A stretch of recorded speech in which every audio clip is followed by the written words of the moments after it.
Tvoj muž by mal byť tvojim bezpečným prístavom a nie ďalším bojom v tvojom živote.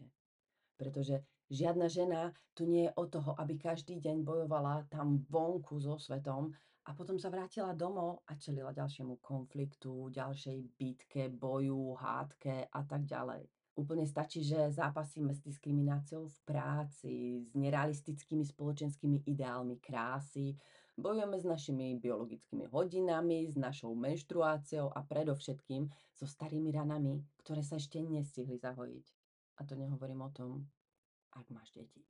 Posledná vec, ktorú potrebuješ, je nezrelý muž, ktorého musíš najprv napraviť, aby ti viac nesťažoval život predtým, než ho vieš použiť a zaimplementovať do tvojho života. Ak sa musíš psychicky pripravovať na to, aby si mu povedala, čo cítiš, pretože vieš, že z toho spraví hádku, alebo ťa ešte nakoniec aj obviní, tak to nie je ten pravý.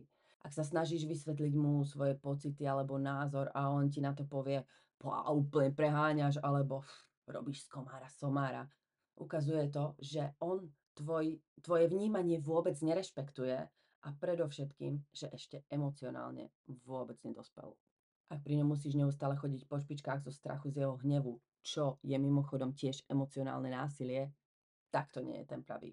Ak sa musíš neustále ospravedlňovať, obhajovať, vysvetľovať, len preto, aby on nakoniec povedal, že zase preháňa, že? Ako to vo väčšine prípadov je, tak to nie je pravý.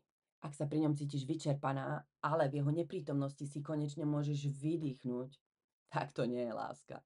A ako by toho nebolo dosť, v niektorých vzťahoch sa ocitneš aj v úlohe opatrovateľky, či už jeho matky, jeho otca, jeho rodiny, pretože sa neustále miešajú do vášho vzťahu, lipnú na vás, nemajú vlastný život, nechcú byť sami, nemajú kamarátov a ja neviem čo všetko. Ale v mojich očiach by malo byť partnerstvo vyrovnané. Ale to sa nedá vždycky, pretože ak sa staráš nielen o neho, ale aj riešiš jeho rodinné záležitosti, pričom tvoje vlastné potreby idú do pozadia, idú bokom, je to jasná červená vlajka. Nezabudni, ak niečo nie je pre teba, bude ťa to bolieť dovtedy, kým to nepustíš.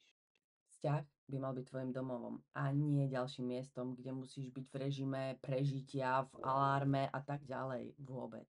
Ten správny muž ti dá pocit istoty, umožní ti vypnúť mysel a predovšetkým ti umožní zložiť to brnenie, ktoré máš na sebe, namiesto toho, aby ťa vyčerpával neustálým sklamaním a otázkami. Ale ak to tak nie je, neznamená to hneď, že je to nejaký zlý človek.